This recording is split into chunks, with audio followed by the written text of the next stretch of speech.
All right, welcome to an After Sunset Sunday. If you guys do not remember, I did invite our friend here, Alesha from Quilty Bird Piecing, to come join us and come hang out. I'm going to say hi to everybody in the chat real quick, and then we're going to get some introductions done. So I've got Jess, welcome in, Joe, Melina. Oh gosh, you guys are chatty. Susan. William is here. William is in the room. Patricia. Let's see. Who else am I missing? All right, Chloe. Welcome in, everybody. Thank you so much for being here. Joe said that she's lurking for a little bit. It's actually her bedtime. No worries. There's always replay. Replay is better than no play. Let's see. Weekend came to a close too fast. Oh yeah, absolutely, Jess. Let's see. Sometimes they go by fast. Oh gosh. Going that last week for the teachers. 2 weeks left. Chloe. Yeah, 2 weeks I'm left. singing everybody. So this is so exciting. Yep. Basically 2 weeks left to finish packing for Susan. Oh, that's so stressful. My heart's with you for all of that. That's just such a mess. I love it, William. Last Christmas, I gave you my heart. I cannot sing. My goodness, I cannot sing. So you guys are not getting me to sing. The Grinch song stuck in his head. Oh, okay. Yeah, we can do that. I'll be happy to do that, William. Susan used to warn everybody not to turn him into a Grinch. All right, so we've also got Lori, we've got Rayanne, we've got Pam, we've got Katie from Katie Crafts. You guys are just fantastic. Thank you so much for being here. So, and Glenda is also in the chat. Yay! All right, so now we're officially live. It is officially past the 8 o'clock mark here in Mountain Time. So, for those of you who do not know Alesha, I'm going to let her do her own introduction and tell you a little bit about herself. Oh, wow. Okay. So I'm Alesha. I have a channel called Quilty Bird Piecing. My last name happens to be Bird. That is where that came from. I lived in a city called Calera, Alabama, which is about 20 minutes or so south of Birmingham, Alabama, which is what you guys probably know more about. And I've been sewing for about 2 years, a little over 2 years and a couple of months. I was saying a little earlier before we got into the live that I had not sewn for what is probably 30 something years before 2 years ago when I watched a lot of YouTube videos and watched a lot of people quilt and dove in and bought my first little cheap machine from Walmart and had not looked at a machine for about 30 something years and just dove in. I told her that my first real project happened to be a block of the month from Stitch in Heaven that included everything from piecing to embroidery to English paper piecing and hand embroidery, some applique, just anything you could possibly do to a quilt. That's what I dove in as my first project, and needless to say, it was terrible. It was a hot mess, but I finished it. And from there, it's just been me taking on project after project after project after that, finishing very few, I will say. But I got a wall full of projects over here that I'm going to dive into next year. I finished, I think, 6 this year, which to me is a lot because, again, I didn't start but 2 years ago. But next year, I want to double that. So I want to get out at least, if there's 12 months in a year, I want to get out at least 12 in a year. That's a lofty goal. How are you going to do it? It is. It is.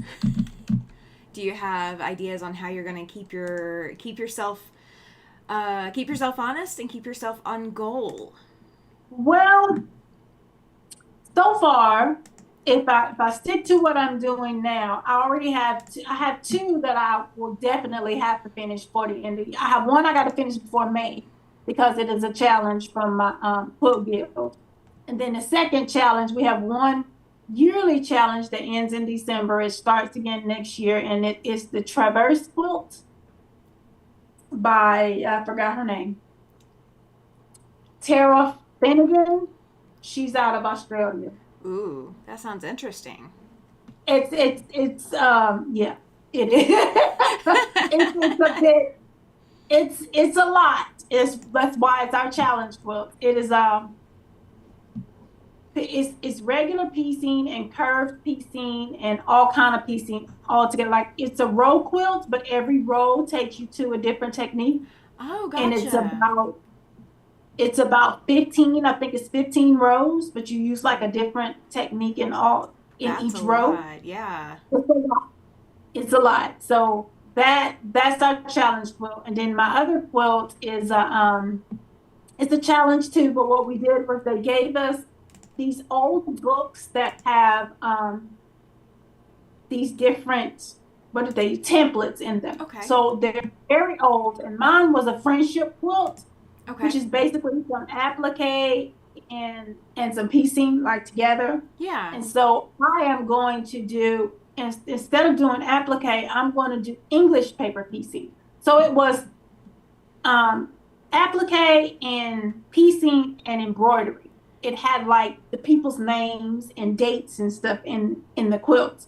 So Okay. the pattern I received, I'm changing. I'm doing dresses for each woman. It's going to be my heritage quilt. So every woman that had a Okay. major impact upon my life is going to have a dress with her name embroidered under it in a block. The Awesome. dress will consist of 16 to 20 different dresses and shoe, because I'm going to do a high heel shoe and a purse as well. Oh my So gosh. yeah, it'll be that many. And then my embroidery part will be their names. Okay. And then um instead of applique, I'm going to do English paper printing, but it will have the different contents of, and we're supposed to bring that together by May and then present that in our show in May. So That's amazing. That's I have a absolutely couple of amazing. those I can show you guys in a little bit. Yeah. And no, that's fine. That's fine. I do want to say we've got Linda, who's also joined the chat, and Kathy. And let's see what all we've got, because there's been a lot of chatter going on. We've had a lot of people joining in. Nancy has joined in as well. Katie from Greenland Quilter. She says hello, Tammy and guest. We're gonna get everybody to know your name. That's the goal, is we're getting everybody to know your name. Kathy says those Walmart brothers can take a licking. My first machine that was my own was a Walmart brother in 2008. So yeah, you got the stamp of approval there. We've got Andrea from Mama J Enterprises has joined the chat. Welcome in, Andrea. Glad you are still up this late. Lori, I think I saw you earlier in the chat, so I may have already said hi, but if I didn't, hi. Welcome in. Kathy also says, Alesha, we all want to get 12 out in a year. Sometimes we squirrel. I am we. Oh, I don't know anybody who doesn't squirrel like that. Good question. Patricia's asking, what is the name of your channel? I did. It is Quilty Bird Piecing, but I dropped the link in the description box. That's what I was working on, furiously getting everything pulled over because I didn't get it in advance. But it is in the link, or in the description box. We've got Gladys, also the Confident Quilter, saying hello everyone, welcome in. Joe's Creative Wanderings is also here tonight. Kathy says, it sounds like fun having the different techniques in one quilt. Katie did one, Katie from Greenland Quilter, and I think it was her Sugary Dew quilt, or it was Bernina Sugary Dew. Katie, if you will send me an email with the link, I will put it in the description below here as well, because that is also another technique quilt that she did that was multiple different rows doing different techniques as well. Susan is watching the Seahawks game. She wasn't paying attention. She will come back and catch us, don't worry. Oh, goodness. All right, what else have I missed? Oh, yes, Katie, thank you. She says y'all hit that thumbs up like button. There are 23 people watching. Help Tammy out. You guys, you can hit the like or the unlike button. YouTube counts it the same way. I am perfectly happy. I've got a thick skin. hit that unlike button if you don't like me. But I encourage you, hit that like button tonight. Let's show Alesha some love as well. So you guys go hit the subscribe button over at her channel. Go get whatever she puts out new. Alesha, Rayanne is asking, what is your favorite type of quilting of all that you've done so far? I am, It's a good question. it is. I like piecing. So it doesn't, I love to cut, number one. So it doesn't matter to me what I do, but I just like to cut. And I also like,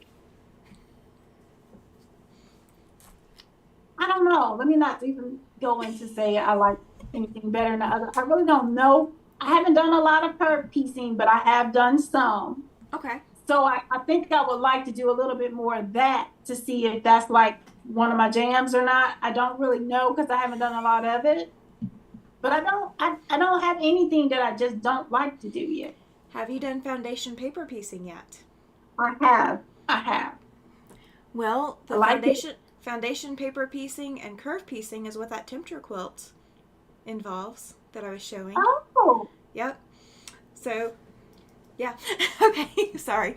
Had to do a little little spit on that. Let's see.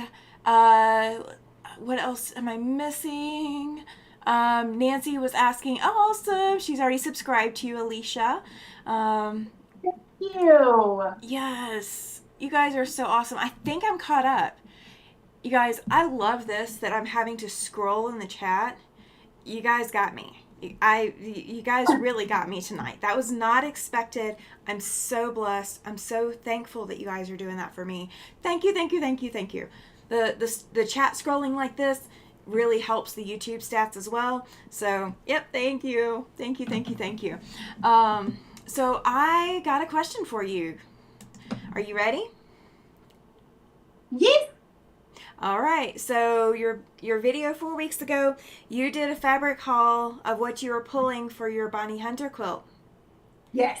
How far have you gotten?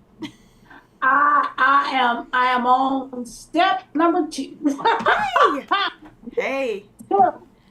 So I have pulled everything for week 3. I have printed everything for week 4. But listen, I've been making bags, and these bags have been hitting me hard. So, but in between bags, that's what I'm working on tonight. Is Bonnie Hunter. That is awesome. I got them made.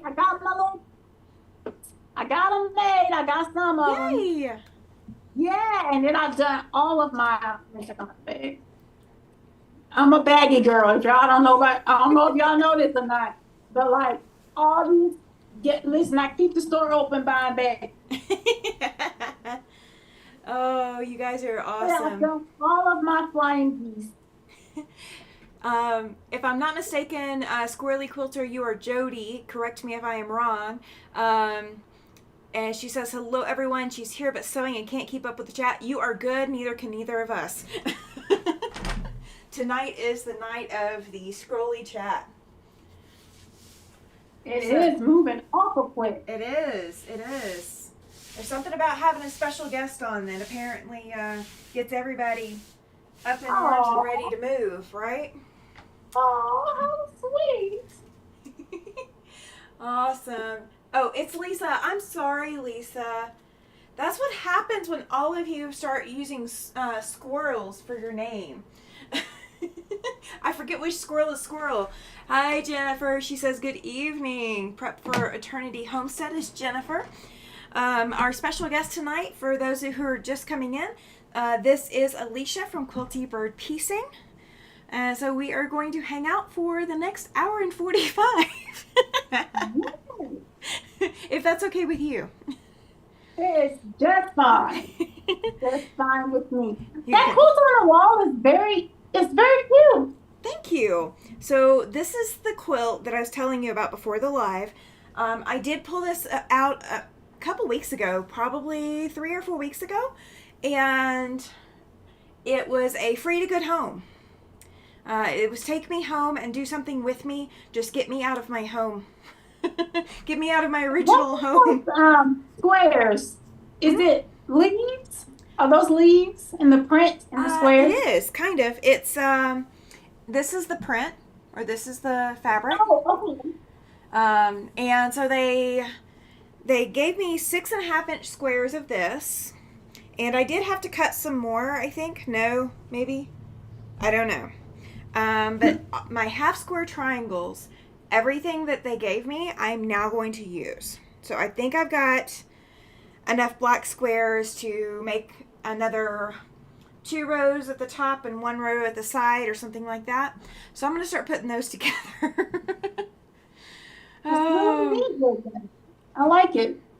So, yep, it was just come together and put something together. And so I do have more of the black print, the black and pink gingham print that goes with the, if you're looking at the hourglass units with the green, Hmm. this is what's sewn to the green, is this black and pink print. And then I've got enough of this that I've got borders. So I'm going to do a border of this and then a border of this on the outside edges. Awesome. Yes. Thank you, Gladys. You guys, if you are in the chat and you have a channel, do exclamation selfie, and that will drop a link into the channel. That way people can go click on that. Welcome in, Judy. Welcome in. Let's see. Lisa was saying, I don't know how you can keep up. Yeah, no, it's, I do my best. I do my best. That is all I can say, is that I do my best to keep up. Let's see. Patricia has found you and subscribed, Alesha. You're going to get a lot of subscriptions out of this tonight, yep. Katie says she wants to just get up and dance to music, but needs to go to bed soon instead. And Kathy needs to go to bed too. It's after 9. She's got to get up at 4:30 in the morning. Jess is lying to us all. She says Monday isn't coming, ladies. Yes, it is. Yes, it is. Oh, you guys are so funny. You guys are so funny. Yes, welcome in, Shelby. Where did I miss you? Yes, hi. Shelby is Math Geek. She is in the chat. Welcome, welcome, welcome. Glad you're here. You guys are so funny. You guys are so funny. Thank you for being here tonight. So, all my regulars already know Sunday night is kind of the sew on something. It doesn't necessarily need to be what I've been working on. It's just get something sewn. Just touch some thread to fabric and call it good. So I have a question for you. Sure. So if you were not sewing, what would you be doing? Oh, goodness. Well, that's a good question because so when I lived in Alabama before I moved up here, I cross stitched and I did jewelry. I made jewelry. I was trying to sell at craft fairs and trying to earn income that way. And but beyond that, I actually, when I lived in Alabama, I also baked some. But ever since we moved here, my husband has let me just sew and craft to my heart's content. So when I'm not sewing here, I am usually sitting in front of the TV. Now, whether or not I'm actually watching the TV or playing on my phone or sleeping, that's yet to be seen. But I don't. Ooh, I need one of those, Chloe. She says that she's sewing a Christmas gift. It's a microwavable rice-filled heating bag. I need one of those for the husband. Oh goodness. All right, Katie hung up all 10 of her blocks that she worked on with Sean today, and realized that she needed to make some heated up blocks. Most of the ones that she already made are mostly cooler colors. Oh yeah, you're right, Kathy. She says no one wants to pay what cross stitch is actually worth, so it's not good for a source of income. No, cross stitch was for friends and family. Cross stitch was gifts. I made a couple of birth announcements, and one was a customized one. You guys will get a kick out of this. The mom was a huge Jack Skellington Nightmare Before Christmas fan. So I took an image of Jack Skellington and upsized it and turned it into a giant Jack Skellington and barely put the details of the baby's birth. Oh, wow. She absolutely loved it. And both my niece and my nephew got married I've got more than just one niece and nephew, but my oldest living brother-in-law, his son and his daughter both got married since my husband and I have been together. And while we were on the semi-truck, my husband was driving semi. While we were on the semi-truck, I made wedding gifts for each of them, and those were both cross-stitched. Let me tell you, doing it in Oklahoma was not fun. That's what I was going to ask you. How was that, like driving in the semi-truck? Well, thankfully, he was doing all the driving. I didn't do any of the driving. The tip for it, because a lot of people get car sick, and I'm definitely a car sick person. The tip is to look up regularly. So I might take 1 or 2 stitches, and then I would look up. So I did not stay staring at my cross stitch. I didn't stay staring at my pattern.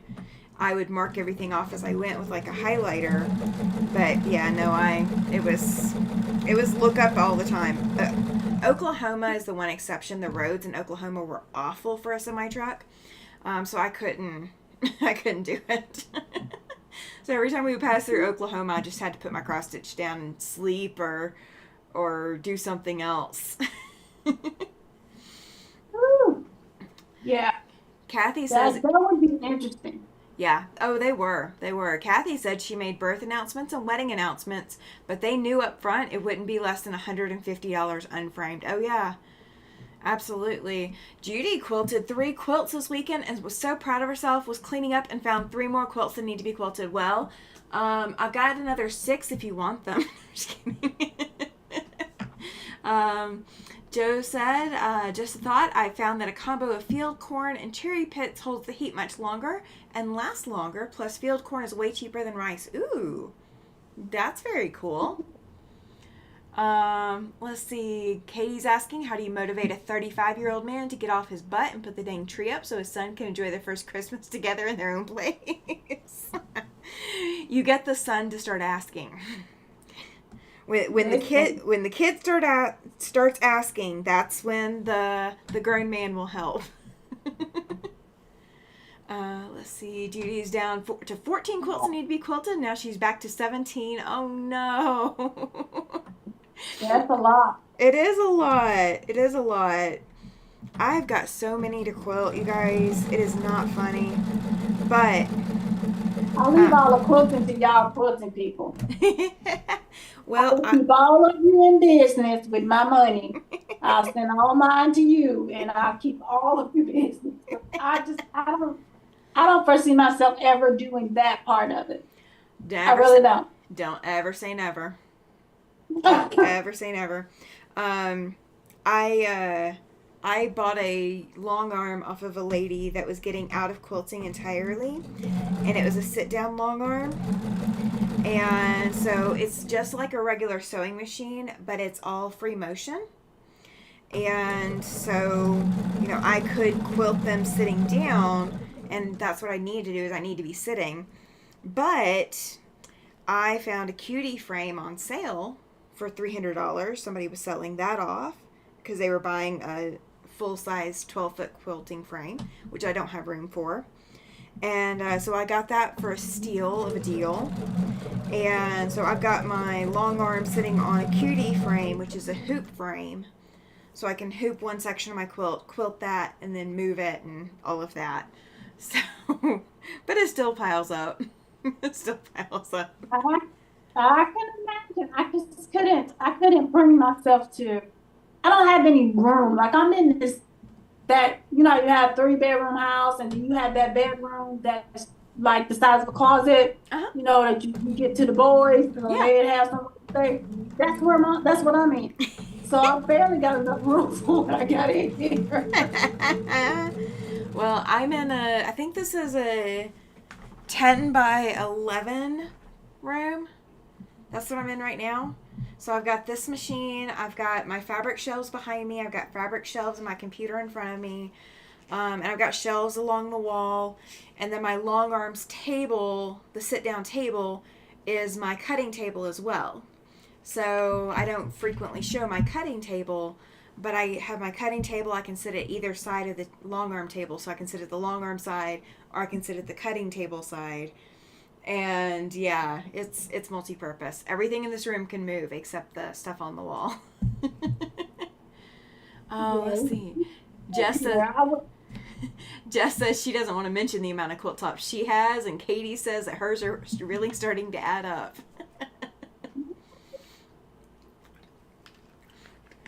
Oh, So everybody says they I enjoy would piecing more than quilting. Yes, I will. I will keep all y'all in business. Everybody just send their name to me. I send one to one, and one to the next one, and one to the next one, and one to the next one. I promise you.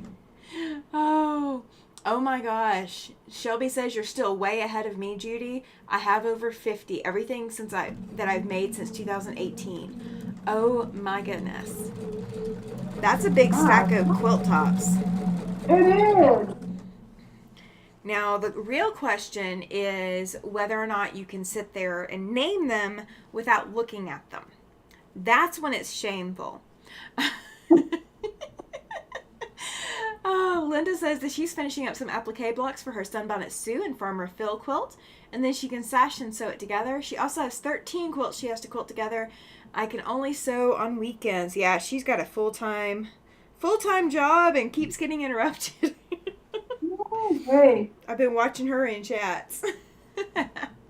That long run purchase in February was perfect, says Shelby. Well, you can loan it to me anytime you like. Welcome in, Candace. She says sandwiching quilts are the worst part. After that, I zip through quilting and binding. Yes.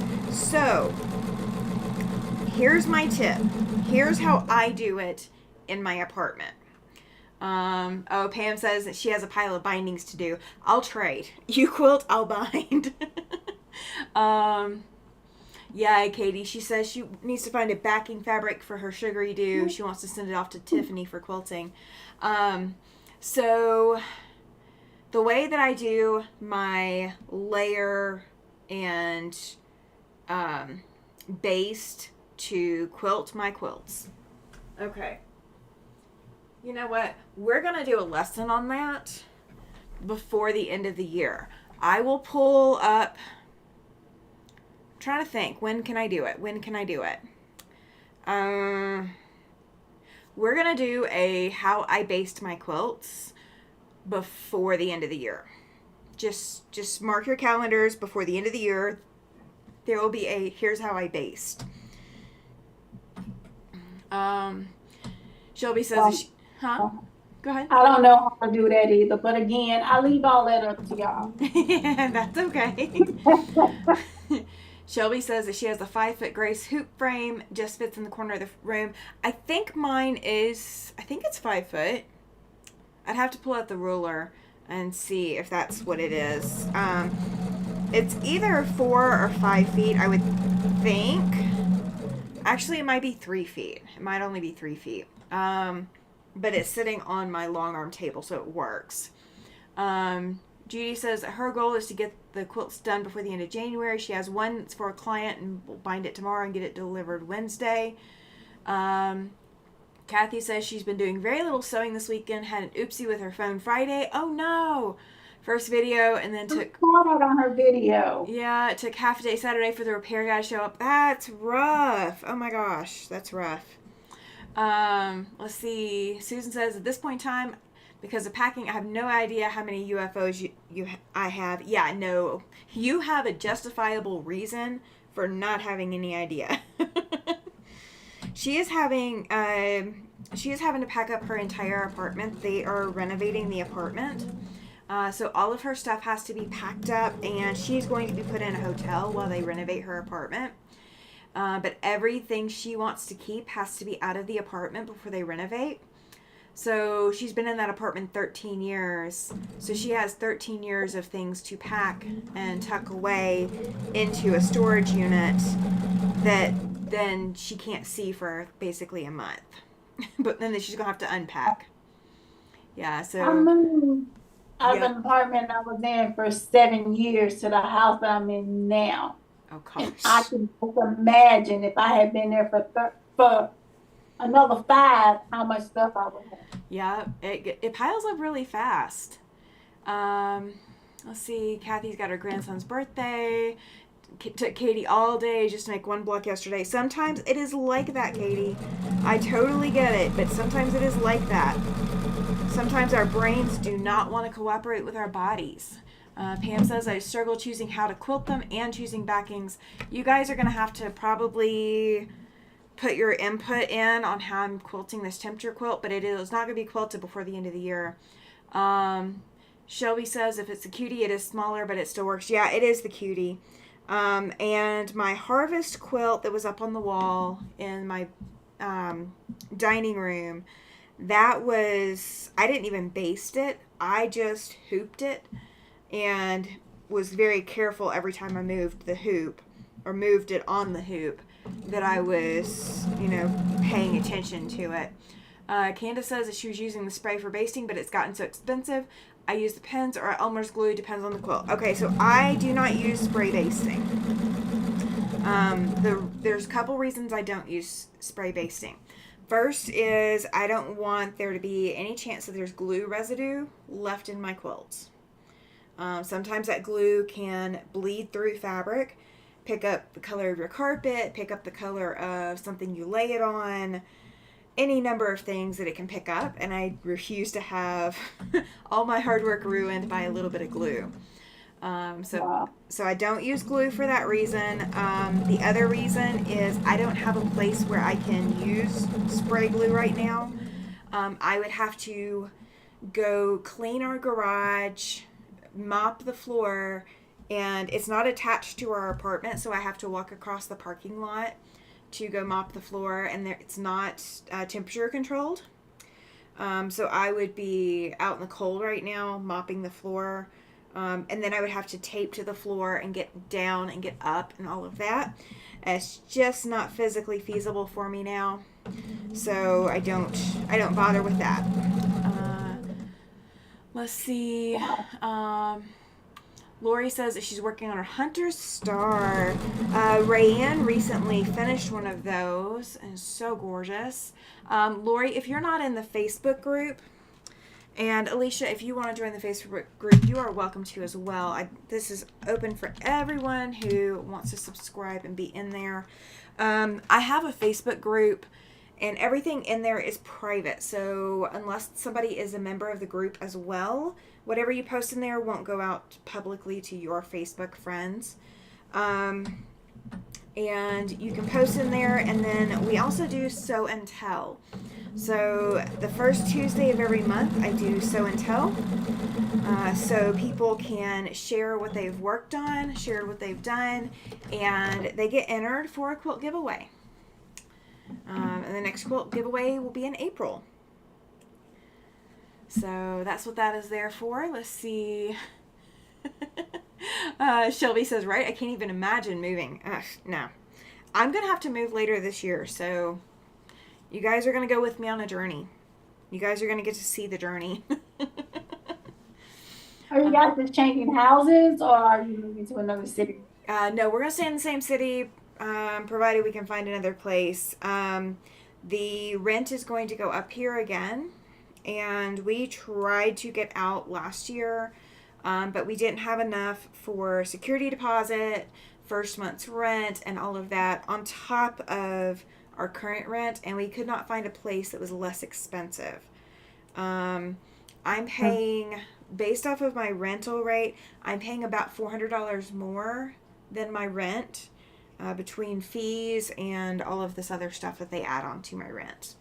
So Wow. it's ridiculous. So we got to change. We got to make a change. All right. Kathy's doing applique right now. Once that's done, she will go to bed. So what I've been doing is I've been putting more of these together. Now, have you done chain piecing before? That is where you leave it Mm-hmm. attached and you add your other pieces on. Yep. I can do it as long as it does not require too many add-ons. Yeah. Does that make sense? When you Yeah, it start does. getting to four and five of them, I get all confused, discombobulated and confused. So I do like so many, and then I have to cut it apart because it makes my nerves bad. I did I did 109 patch units. Oh gosh, this is probably back in 2011 or 12 maybe. I did 105 or 106 9 patch units. They were just squares being sewn together. But I did 100 of those and it was all chain piecing. And at one point I lost count of when I was going to do it. Katie is asking, when is the Sew and Tell going to happen? Next Sew and Tell is going to be the first Tuesday in July, or sorry, first Tuesday in January. I'm not pushing it that far off. We're not going to July. So January 7th is the next Sew and Tell. The April one will be, let's see, let me go to April. So Sew and Tell, you guys aren't going to believe this. Sew and Tell is going to be April 1st. We're going to have an April Fool's Day Sew and Tell. The drawing for the quilt will be April 8th. So you guys have until 3 p.m. on April 1st to get all of your entries in. Whatever you want to enter, 6 months worth of entries, get them in. We've gotten 2 months under our belt now, and a lot of people have been dropping Sew and Tells in the Facebook group. So January is already going to be a fairly big one, and I'm looking forward to it. Let's see. I'm going to reach over here and grab something real quick. Oh, you're fine. Judy says she can't imagine moving either. She's been in this house for the past 33 years, so she has too much stuff. If it wasn't for the husband, I wouldn't.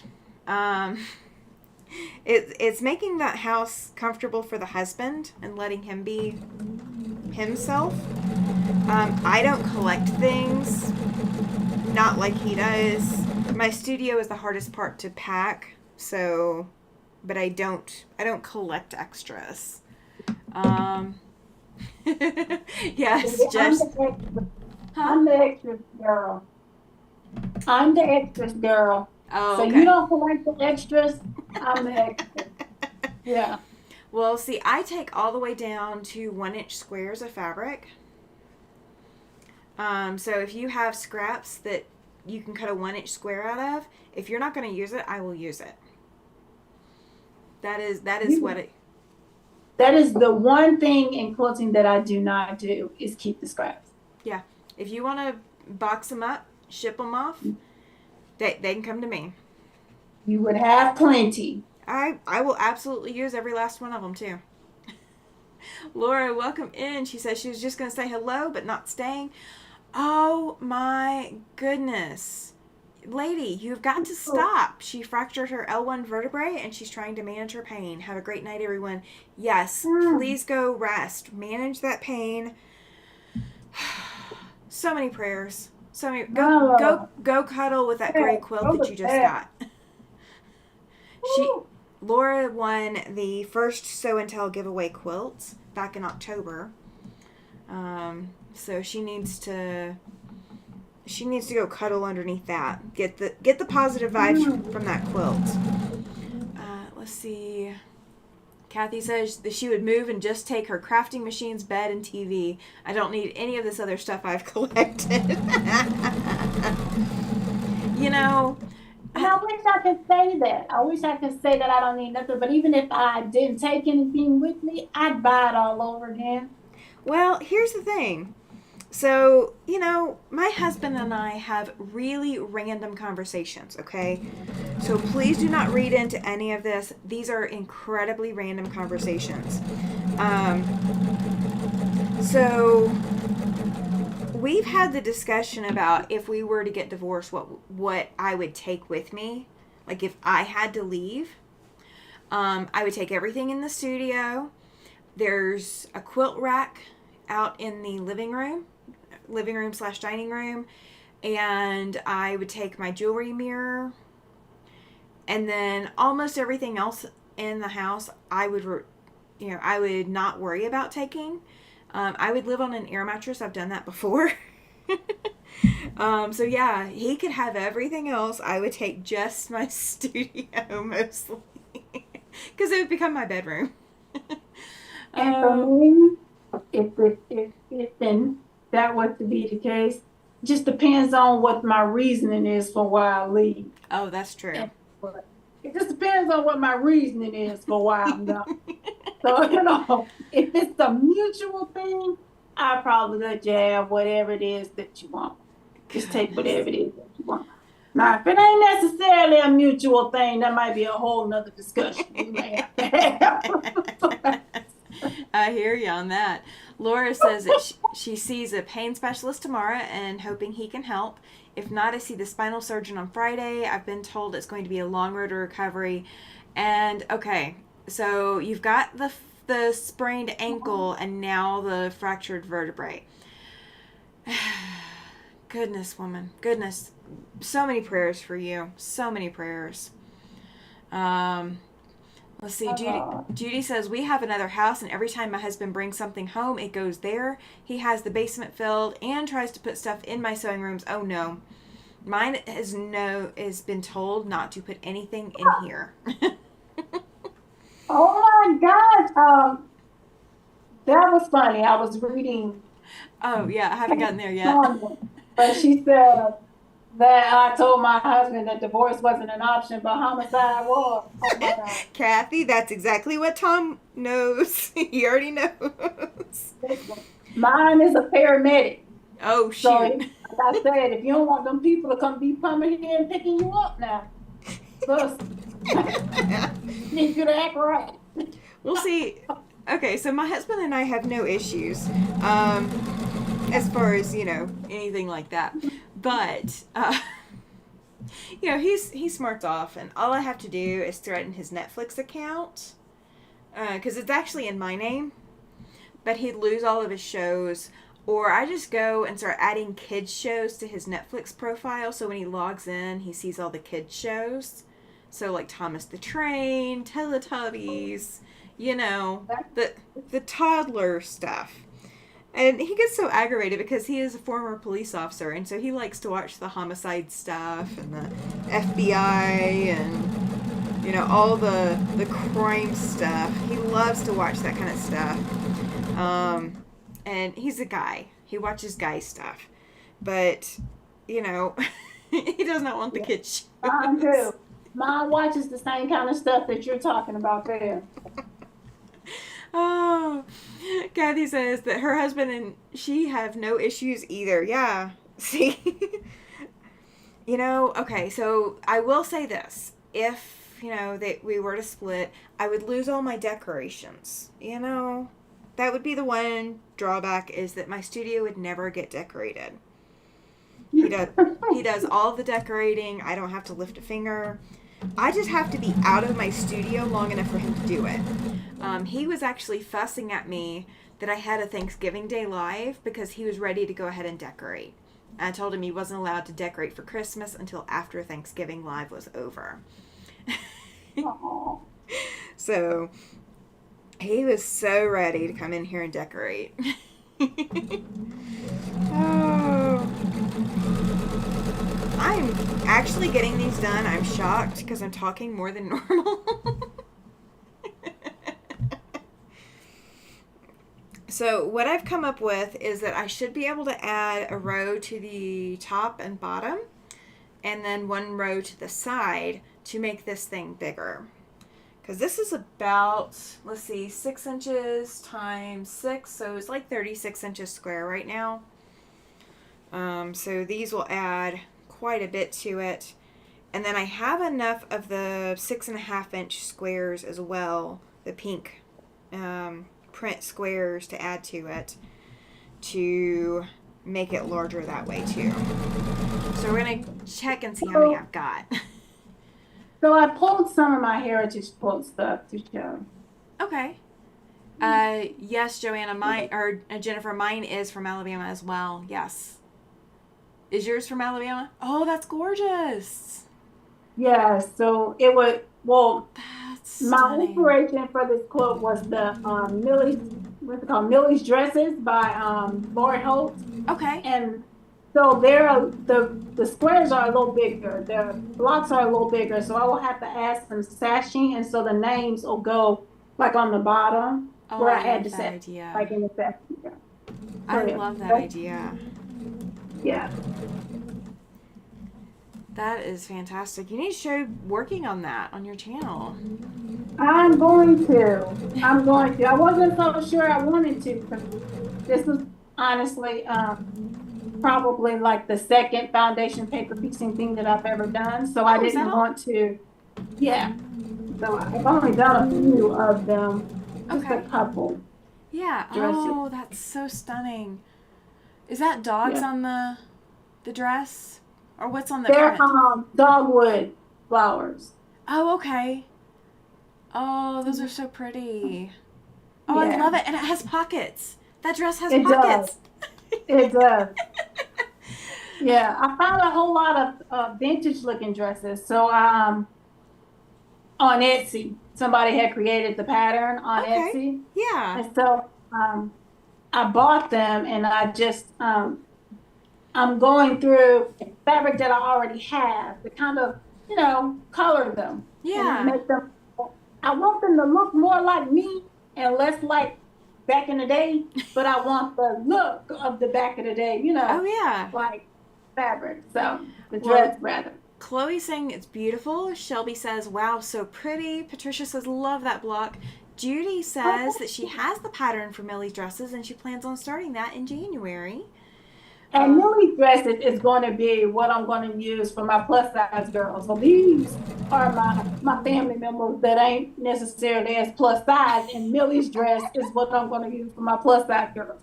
Because you gotta give love to everybody. Oh yeah.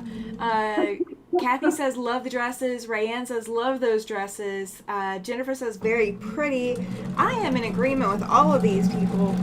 All of these subscribers, they are doing a fantastic job of saying what I'm sometimes too stuttery to say, but they are gorgeous. And I love the inclusivity, including the plus size as well as the regular size.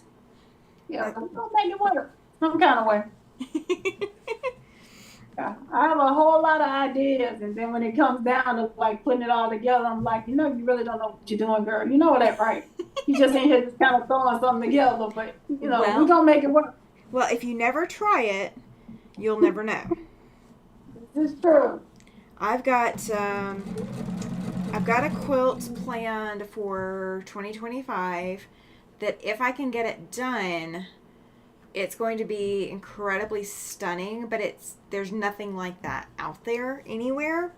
It is very textural compared to a lot of the quilts that I do. So there's a lot of, stopping with it. There's a lot of, it's different. It's definitely different. But I've got it in my head about what I want to do. And have I ever made one just like it? Nope. Never made anything similar to it either. So how do you plan out what you want to do? Huh? How do you plan out your whole quilting? Like say next year for 25. Like how do you plan it? Do you keep yourself in a planner? Do you use like a diary, or do you just are you like me and you just fly by the seat of your pants? I mean, like, what do you do? Well, in 2024, I definitely flew by the seat of my pants. Not gonna lie, that was definitely the plan. The plan was not a plan. So I have a there's two places where I can enter quilts. One is in the county fair, and then one is in the state fair, which is a 45-minute drive from where I am. Okay. So I can enter a quilt in both of those shows. So I want to make a show quilt, and the show that I'm more worried about is the state fair because it is judged by licensed certified judges. The county fair is not judged by licensed judges. It's just whoever they pick up. So as far as what's on my YouTube calendar, as far as planning, I've kind of taken a different approach. So I'm breaking quilts up into something that's more manageable per month, so that way I can change and gauge as I need to go. So Land That I Love, that I'm doing with Kathy on Thursday nights from My Hobby Home, we planned to do a block a week starting in January. And those are the sampler blocks in the quilts that we're doing. The other blocks, November and December, are all the repeat blocks. There's a lot of them. The little blue blocks, there's 36 of them. The red and white ones, I think 23, something like that. So there's a lot of repeats, so it's sewing the same thing over and over and over, so it wasn't going to take a lot of brain power during the holidays. And that quilt will finish near the end of July of 2025. I am also starting Fab Farm in January. It's an Elizabeth Hartman pattern. Have you seen that one before? I have. I did not choose that one. When I started with my Elizabeth Hartman, I chose her produce quilt, which is the fruit. It's a whole lot of fruit in the It quilt. is a lot of fruit. So I have all of the pieces. I have all of the fabric. Actually, I have all of the fabric cut and starched and bagged to put that together, and it's just sitting over there in the corner at the moment. Well, I know that it's a lot of fun to watch those quilts to go together. So my first Elizabeth Hartman was actually, yes, Kathy. She's asking if produce is the same one Sean did. Yes. And he is supposed to be doing Fab Farm with me, but he's going to do the small. But I'm doing the large. I got a kit, and so I decided, because I've wanted to do it, so I'm breaking it up as a block of the month. So I'm going to do the horse in January, and then whatever the package says for the next animal, I think is the cow, that's what's going to be in February. Like I'm literally going to go month by month. That gives me a month to cut the next block, cut the next animal, and it gives me a month. So if I'm running behind or have stuff come up or anything like that, it gives me some flexibility. Shelby says that she has the produce pattern and fabric, but she hasn't started it yet. So that one's going to take me about 10 months. So that one will finish up in about October. The rest of my quilts, I plan kind of what kind of time frame I'm looking at, or what kind of time I think I'm going to have. I do have a client embroidery I'll be starting in January. I've got to have it done by the 15th, so it's going to take maybe a couple of weeks to do. And so, like, beyond that, whatever time I have, I can dedicate to getting more work done on something else. So I have a couple of structured plans as to what I want to get done, and then I try not to have more than 3 active quilts going. This quilt is not considered an active quilt because it's not something I'm working on all the time. It's whenever I finish it, I finish it. Anything that has a deadline, I try to limit myself to 3 quilts at a time, so that way I've always got some kind of variety. I'm either in a cutting stage, a sewing stage, a pressing stage, or a brain power stage, whatever that is. Whatever. Like if I run into a problem, if I need to rip, if I need to fix, all of that kind of thing. So I kind of try to stick to about 3 so I don't overwhelm myself but then I always, end up with random, scrap projects or random, free to get home projects or, we need you to do this projects. So I end up with interruptions regularly, but I don't set my goals so high that I can't achieve them, if that makes sense. So that's kind of how I plan. So my plan, my in my head plan, right? Yep. Okay. So my in my head plan is I love quilt kits. So I very seldom buy. I say that and I got like 4 packages on the way that makes this a lie, but don't listen to that. But And your and your I recent very, fabric haul. yes, yes. So I very seldom buy fabric that is not already dedicated to something. Okay. So if I'm not kitting up a quilt, I'm buying a quilt kit. Gotcha. They're saying, but like I said, over the next few weeks is gonna be a lie, what I just said, but we're gonna move on past it. And so I have 13, those little boxes. I would pan you around, but it's yeah. But the way my setup is, it would be a tragedy if I tried to move it. So those boxes, those shoe boxes that people would, you ever seen people that display tennis shoes and they put their tennis shoes in those boxes? Mm-hmm. I bought a ton of those out of Amazon. And so Okay. they're like in this cubby stack of these little boxes over here. And there's 36 of them with 36 different quilt projects that are full that are sitting over here. And my husband's going, are you ever gonna, are you gonna at least make one? Can I get up on one of them, please? And I'm like, I'm working on it. A little bit at a time. I'm working on it. So everything that's here is either been a block of the month that I participated in that I've probably not started on, but I'm like collecting the parts, and then once I get them all, I'll work on it. Or it's a book kit that I found on clearance because I'm a firm believer in not buying anything that ain't at least 40% off before I put my name on it. So, so that is what my goal is to tick off the things that I really want done. So like pick like 7 of these larger projects that I really want to do and tick those off throughout the year, just a little bit at a time. Okay. But every month have a focus project. Yes. So Absolutely. all month long, my Friday, Saturday, and Sunday, the days that I have that I can sew like a long period of time, would be my focus project. And what I would do Monday through Thursday would be working on this and working on that, and working on this and working on that, because I only get like an hour or so that day. Mm-hmm. And then my focus projects would be on the weekend. So that way, like maybe within a month, I could finish something. And then the next month, maybe take one of those things that I've been ticking off.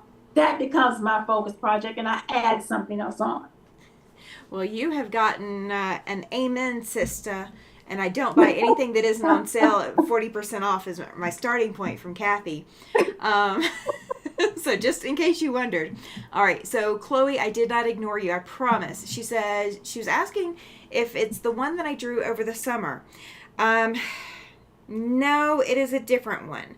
I do still need to get into my software and plan that out. I have drawn up a mystery quilt. So it may be a 2026 project, or it may be a start in October 2025 project. So we'll see how that goes. But I've got, that one's going to take some planning to do because I'm going to be breaking it apart. And you know how those, Alesha, how those cotton cuts go together where you don't know what it's going to look like at the end? That's what this project will be. It's going to be when you're not going to know. It's kind of also kind of like a Bonnie Hunter, because you never know what Bonnie Hunter is going to look like until you're getting to the end, and then you're guessing, but it's going to be kind of like that. It's going to be that kind of mystery. So it's not going to be traditional blocks. Kathy says that she uses a calendar, but the plan for that, the plan is for that to change based on her squirreling, but if it doesn't, I have something in place. Yeah, absolutely. Shelby says that she doesn't plan her quilting, but then again, it's just her hobby and don't have a YouTube to manage. I will tell you guys, managing a YouTube has made me more committed to getting things done than I ever have been in my entire history. So my Dear Jane and my 365 quilt, those will probably get pulled out and replace some of these like Sunday night, free to get home projects.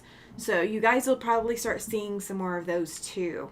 Start circling in. Let's see. Kathy says, Shelby, sometimes YouTube manages us, but then again, I just sew what my heart feels need to be done. I have quilts that haven't been touched. I think we all do, Kathy. Judy says that she needs to do that, Tammy. She's got 5 quilts in different stages and gets bored and starts another before I finish the others. Yeah. So here's what I would do if I were in that same boat with having that many quilts that need to get done, but you're getting bored with those 5 quilts. Take and put one as a focus project. Like, take whichever one you're most excited about. Doesn't necessarily need to be one with a deadline. If you have a deadline, unfortunately, that trumps everything else. Can't mess with deadlines. But if you don't have a deadline, then choose the one that makes your heart the happiest. Choose that one as your focus project, and then let yourself create other quilt projects in and amongst, and work on that focus project when you can, do the other creating when you need to, and then come back to it. And I learned this when I did my Bonnie Hunter. I've done a Bonnie Hunter before. I did on Ringo Lake, and I actually did it in golds, whites, reds, and blues to turn it into a quilt of valor. So what I did is Bonnie Hunter, if you've never done one before, what you're going to be facing with a Bonnie Hunter is you're going to face a lot of sewing, a lot of cutting, and a lot of pressing, all in batch order. So you're going to sew, then you're going to press, then you're either going to sew again, or you're going to cut and trim. And you're going to have, you could potentially have 100 or 200 pieces to cut, sew, or press, and you're going to have it in batches. And that's incredibly overwhelming when there's any part of that you don't enjoy. If pressing is the thing you least enjoy, then that's going to be where everything sits. Everything's going to sit at that pressing station or that pressing point, waiting for you to go back to it. And every time you look at it, you're going to hate that project, because that is where you're stuck, because you can't really move on until you do that step. So having another project that doesn't have that much intense pressing, would give you a break from that. Likewise, if it's cutting, if cutting is the issue, then choose some projects that don't require a lot of cutting. Do some work on those, then, pepper in that hefty project that's got a lot of the repeats in it that you're dreading doing, and that will refresh your mind and refresh your spirit, so you're not sitting there stuck constantly on that one thing. With the temperature quilt that I've been working on, because you guys know I have been working nonstop on this thing, I really do not like sewing the football shapes. It is a part of it, but I hate sewing them. That is my least favorite part of the quilt, is the football shapes. But I was doing it in bulk because I'm trying to get it all, because it's all historical data, and I've got to get it done for you guys. So I was having to take breaks from my curved piecing and sewing these football shapes to play games on my phone, to go to another quilt project, to cut a different project. I was having to take breaks so that I wouldn't get burnt out so much that I would not want to touch it, because burnout is real, especially when you have goals and deadlines and everything else. I was Oh. reading Kathy's comment about her rule is that if it makes me lose my language, then it needs to be put in a corner until I have more patience. Girlfriend, I would never get nothing bound. I would never ever get anything bound if I had to wait until it wouldn't make me lose my language because I cuss at least one time every time I bind something. Chloe says At she least just one time. Yeah, Chloe says she just finished clue 30 of Andrea's mystery quilt along. She's starting clue 31. She is plugging right along on that. And Lori, your comment, I love it. She says that she has a quilt from HE Double Hockey Sticks. Maybe this year it will be done or burnt. If it is going to be burnt, send it to me first. Do not burn it. Send it to me. Don't waste the fabric. So, you guys, I did. I don't know how long ago if you guys remember, I did a what's the ink on your machine. So like the sticker that I've got back here, this one's a new one. I've got one here that says start your journey, and it's a camera. The one sticker that I look at all of the time, guys, I don't know. I know you guys really can't see it because I don't normally show that far up on my machine. It says, sorry, my filter is broken. Okay? When I'm not on YouTube, I will guarantee you my filter is definitely broken. And then I've got another one that says, underestimate me. That'll be fun. To keep encouraging myself. So, yeah, it is perfectly okay to take a break and to take a recharge. You enjoy quilting or piecing or sewing for one reason or another. Whether it is you love touching fabric, whether it is you love touching thread, you love hearing the whir of your machine, you love seeing something complete, you like quilting, you like pressing, you like cutting. There is something about quilting or sewing that has gotten you into this craft. Do not sell yourself short. Find a way to enjoy that aspect along with all the other stuff that you might not enjoy. Lori says it's Winter Star from Missouri Quilts. I hate snowballs. I do not mind.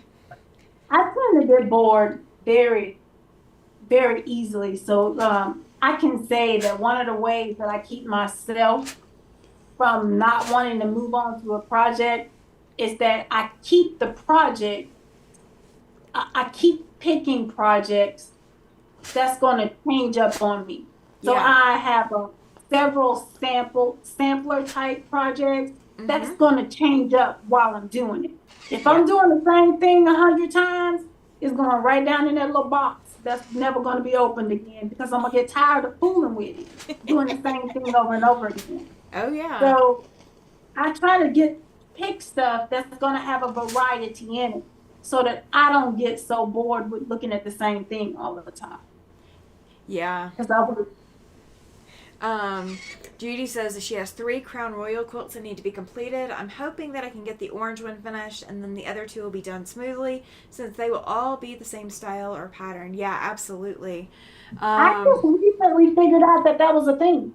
What? The Crown Royal quilts? Quilt. Yeah. Oh, yeah. She's got one. So, are you in the Facebook group yet? Did you? Have you seen her post about that? I don't think so. I'm gonna have to go look at it. It's the Crown Royal peach bags, and they're orange color. It's gorgeous. It's gorgeous. I know what they are because my husband has like 150,000 of them. I just did not realize that making a quilt out of them was a thing. Oh, well, you can always send them to me. I need to make one. Liana says, hello all. Welcome in, Liana. She is from Pastry Queen's Farm Adventure. She's out of New York. Let's see. I'm going to have to go look up that Winter Star thing. And Shelby's giving you a suggestion, Lori. She asks, do you have one of those little folded corner clipper tools, either Creative Grids or Doug Lego? They might help. Well, I can attest I don't have either one. I would still find a way to do them. So here's one of my tips. And this is because I'm disabled and there's a lot of things I can't do. Oh gosh. Liana, she's like, hello, I just woke up to put heat on myself and my sleeping pattern's all screwed up. Who's your friend there? This is Alesha from Quilty Bird Piecing. The link for her video, her channel is down below the video. So go check her out. Go subscribe. She's fantastic to listen to and watch. I'm glad I was able to convince her to come hang out with me. I am too.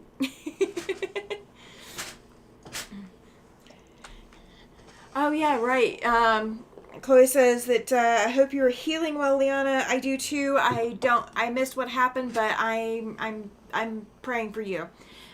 Judy says that she could use about 5 more purple and 5 more green bags if you're willing to part with some for those Crown Royal bags. I don't have any, so you have to message the lovely lady whose husband drinks the stuff. Lori says, yes, Shelby, I have that ruler. I know it's wrong. I just need to rip out when I'm not in the mood to cut it up. I get you. Awesome. Liana says, I will definitely go and subscribe. I will also share her out tonight. Thank you. Thank you. Liana's good peoples. She's not normally up this late, though. I'm the night owl. She's the early bird. She doesn't normally get to come hang out in my chats. I'm very glad to see you tonight, though. Thank you.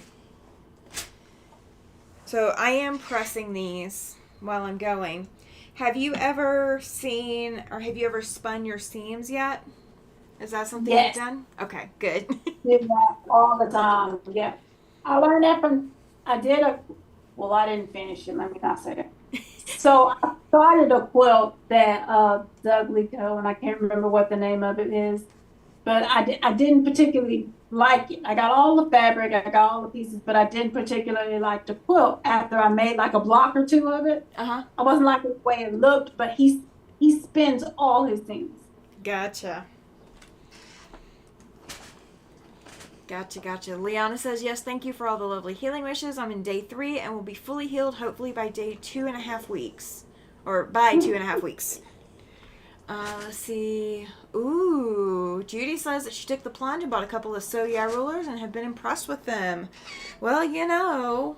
I don't want one of theirs, but I haven't gotten one yet. My shipping address is on my YouTube. I'm just kidding. I kind of want one of theirs too. I have to stay away from them. I'll be broke. Yeah, there's a. Oh gosh. Oh my God. There is one.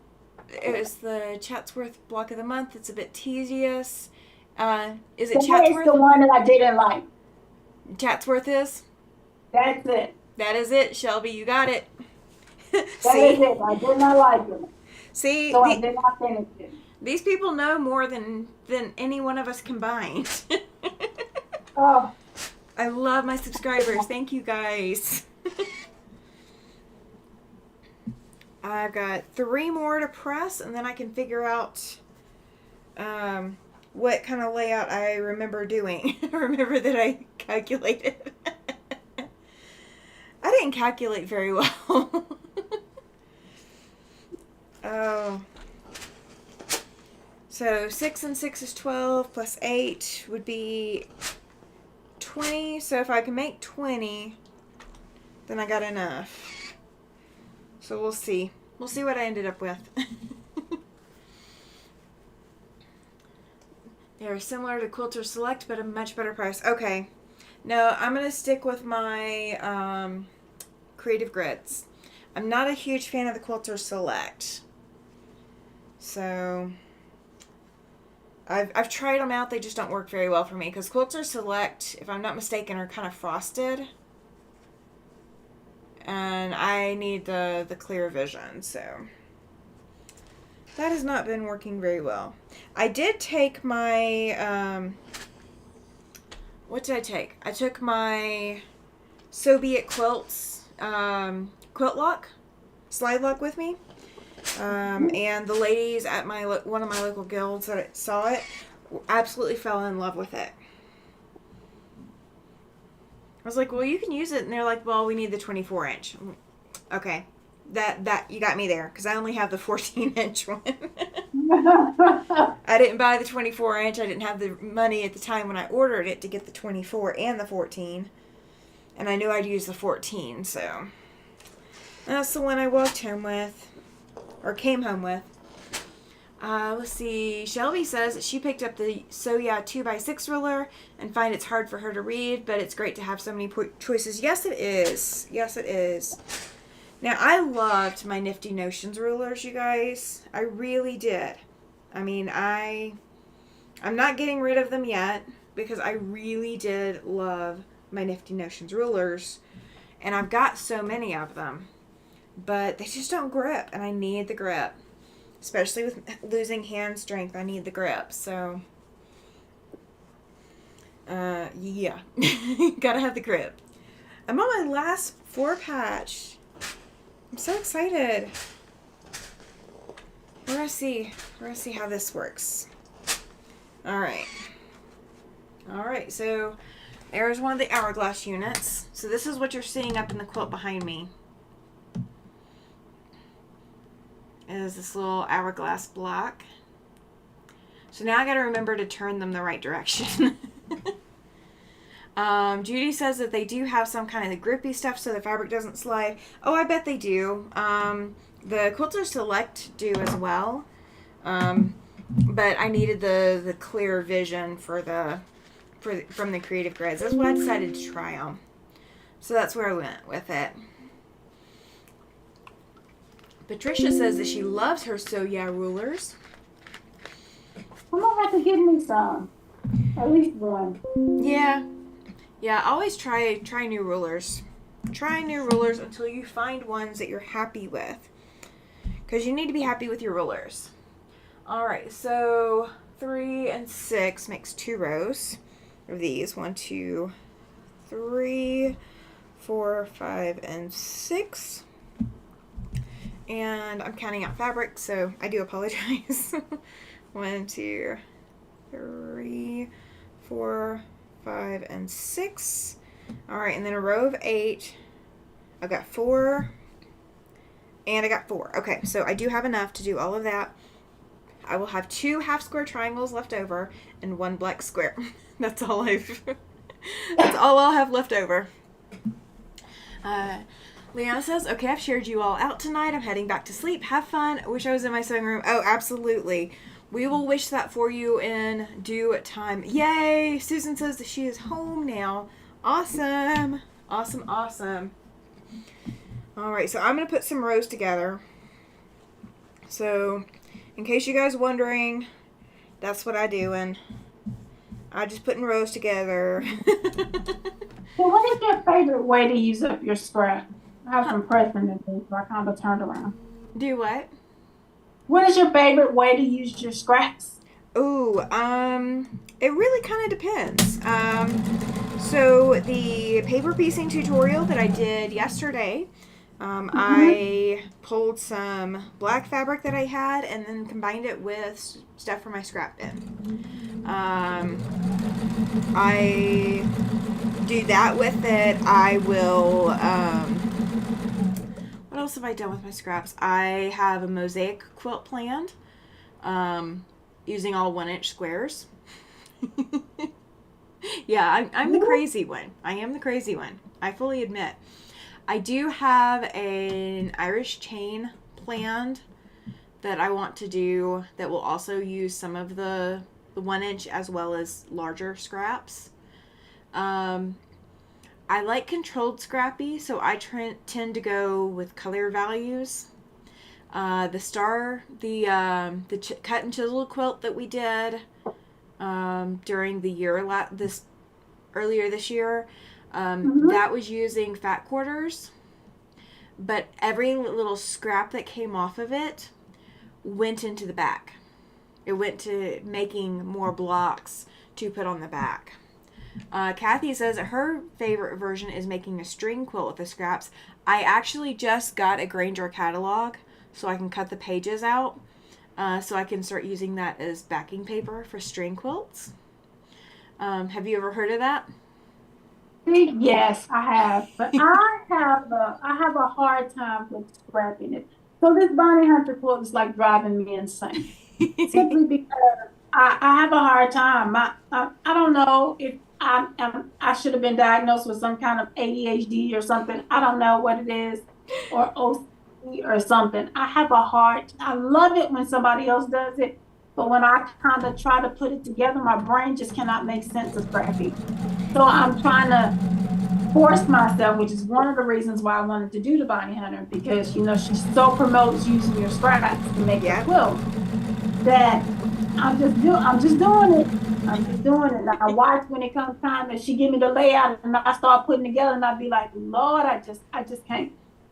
I know I'm gonna be like that.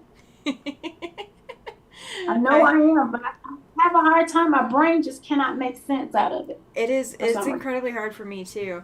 Lisa says that we can get the something called cat tongue. It sticks to the bottom of your rulers. Found it on Hand by Ying with Donna and love it. I have heard of that, but I haven't tried that yet. Judy says that she tells her husband that the rulers are cheaper than the AccuQuilt. You're not lying. I'm not going to tell you you're lying to him because you're not. um, Shelby says that she likes the Missouri Star ones because they're easier for her to read. Chloe says yes, an AccuQuilt also isn't also accurate if the fabric moves or isn't placed on the die correctly, and that is one thing that I am going to address in the pattern that I am doing, because that temperature quilt is using the double wedding ring die from AccuQuilt. You don't have to have an AccuQuilt or the double wedding ring die to use the pattern, because I'll be able to issue the pattern templates.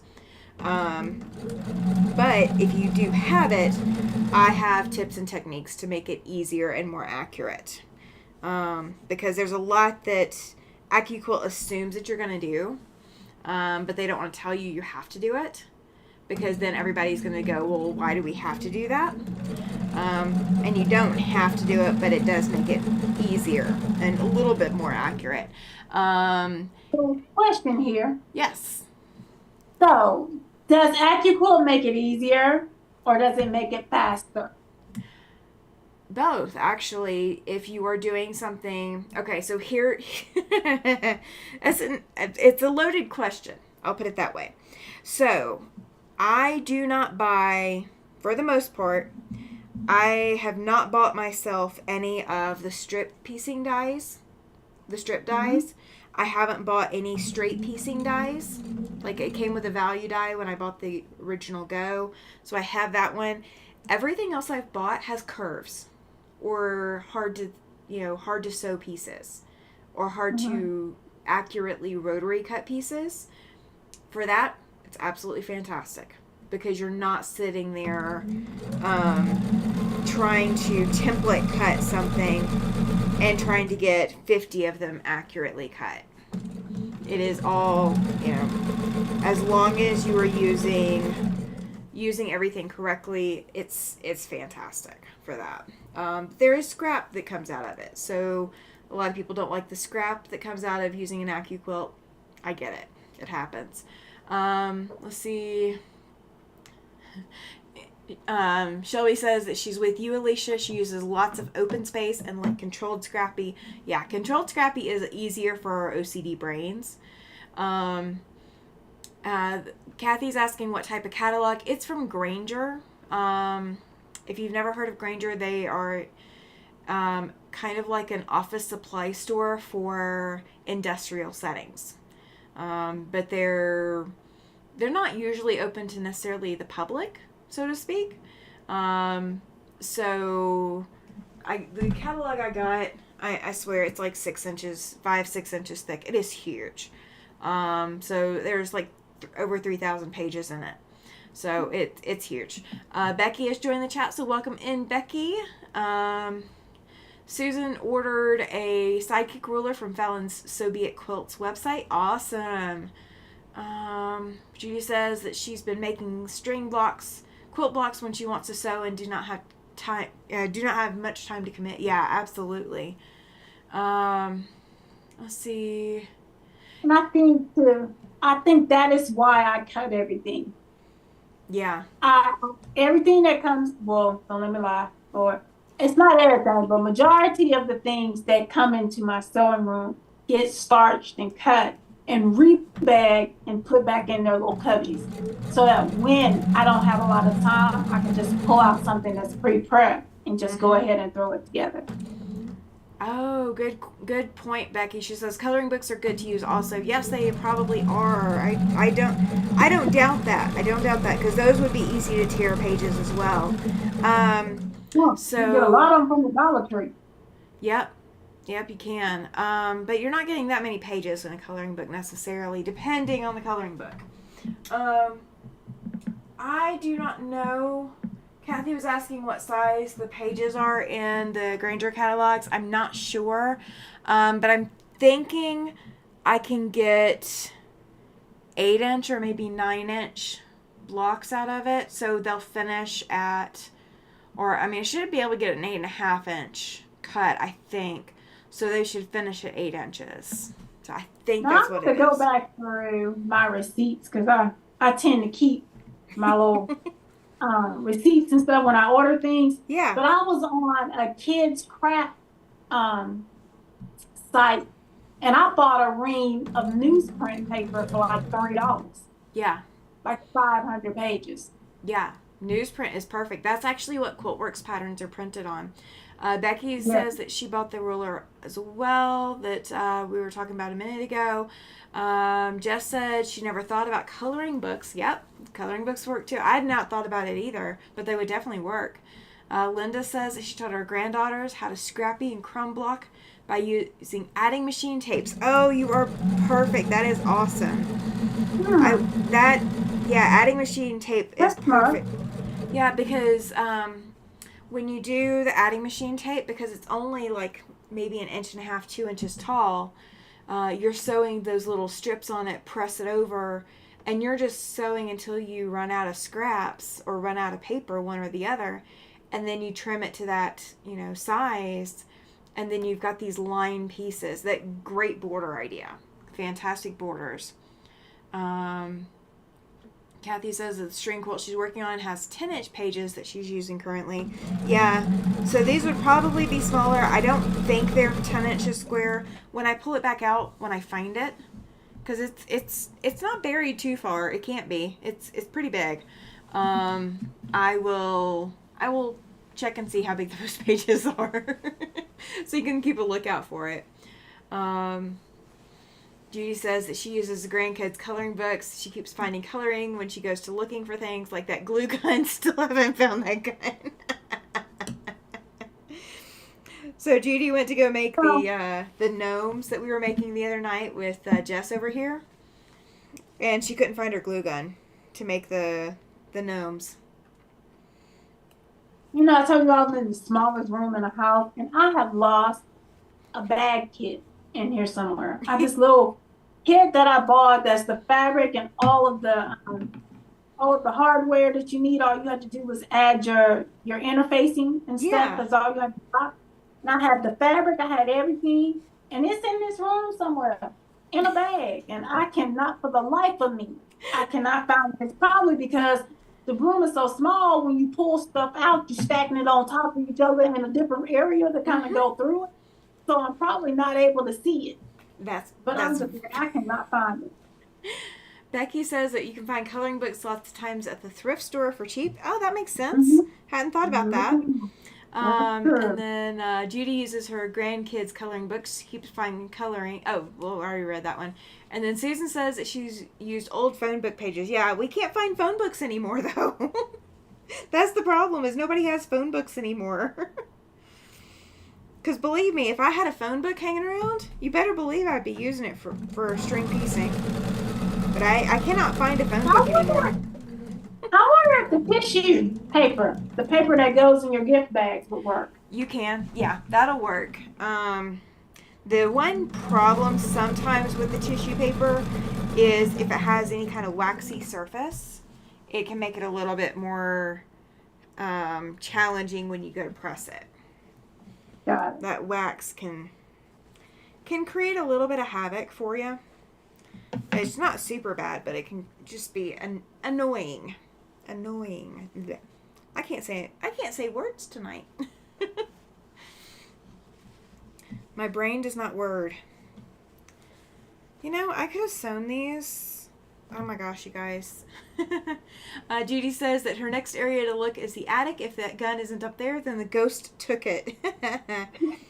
Okay, so when we moved into this apartment, this was originally set up as my sewing room. And so the TV that you guys normally see behind me, that was the direction I faced, which faces out towards the rest of the apartment.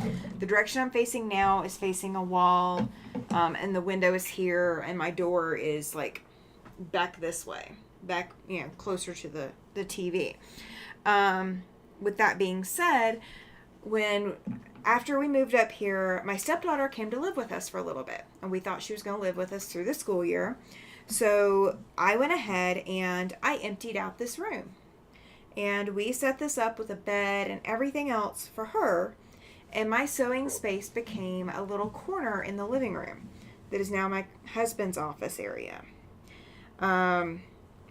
When we found out she wasn't going to stay with us, and we took her back to go back to where she wanted to stay, and I got to come back to this room, I had to reload everything into this room. So I moved everything out of here and into a storage closet, and then had to remove everything out of the storage closet back into here. So that's when I managed to fold all my fabric onto the comic book boards and magazine boards. Because, I'm moving it all anyway, might as well make it worth my while. So I was able to move everything slowly and kind of set up the space as I went. And so what's in my closet is I've got shelves, I've got those little Sterilite drawer things, and there's different project areas in each of those.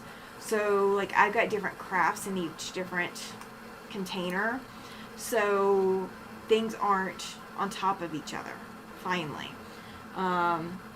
But that closet is you walk in and there's directions that you can go, but it's more of a walk in and stand around. It's not a walk in and walk around closet anymore. But it took a lot for me to reorganize this space into something that would work and where everything could be here. So I wasn't having to search for everything. Becky said that she made a string quilt last year and used muslin on the back. It makes a heavier quilt. Yes, it does. Yes, it does. I need my muslin for other things, though. I have other projects in mind that I need my muslin for.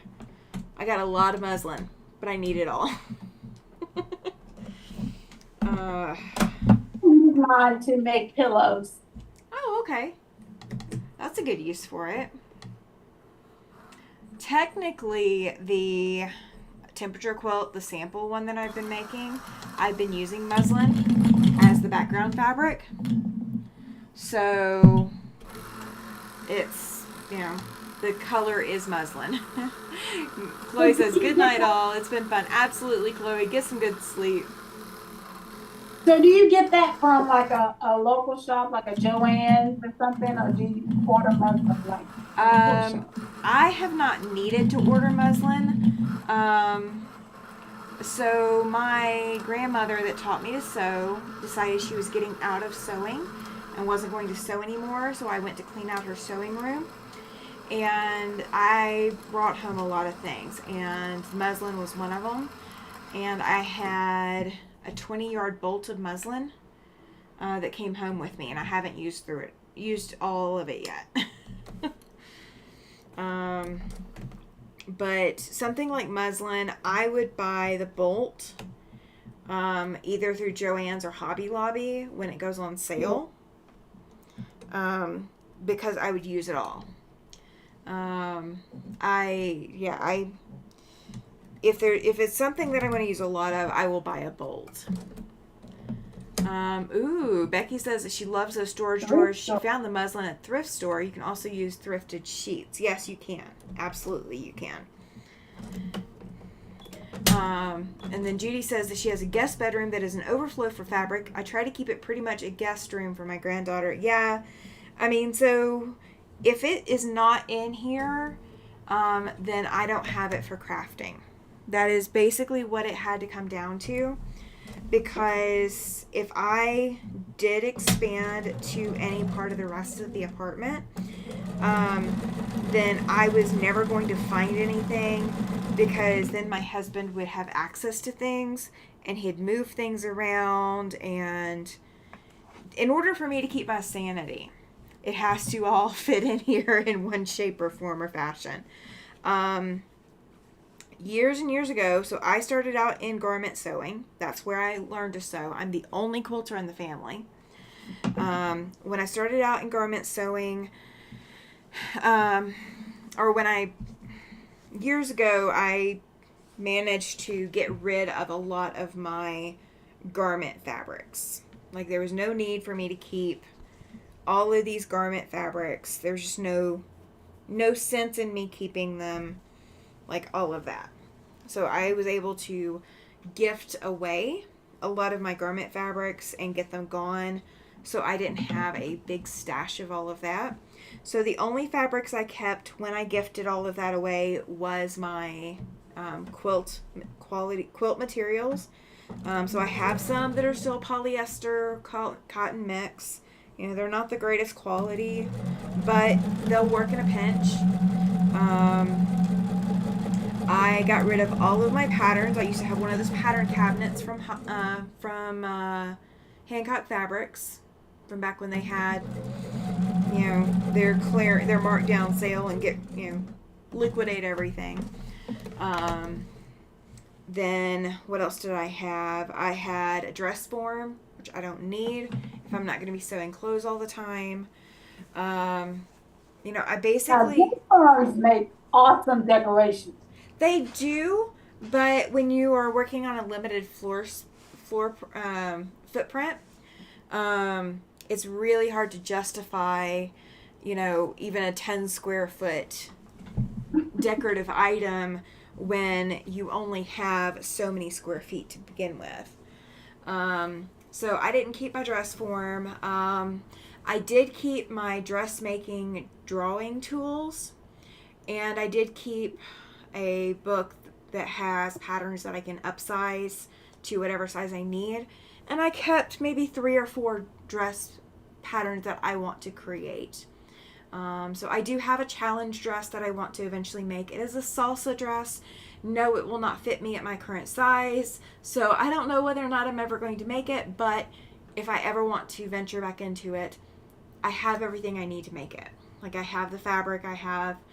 the only thing I don't think I have in the bag is thread and maybe ribbon. I think those are the only 2 things I don't have. But everything else I got rid of. I had spools upon spools upon spools upon spools of laces and trims and frou-frou things that would be fantastic on little girls' dresses, christening gowns, things like that. However, I've never had a little girl. My first marriage that I had a stepchild with, my stepdaughter was 12 when I got her. So she was the most unfrou-frou kind of girl you could find. And then my youngest now, she's 14. And while she was some frou-frou, she was already 7 or 8. And frou-frou isn't popular with the kids now. So there was no point in me having kept any of that. So I gave all that away. I gave all my organza away. I mean, I gave lots of fabric away. Denim, I gave it away. There was no point in me keeping it.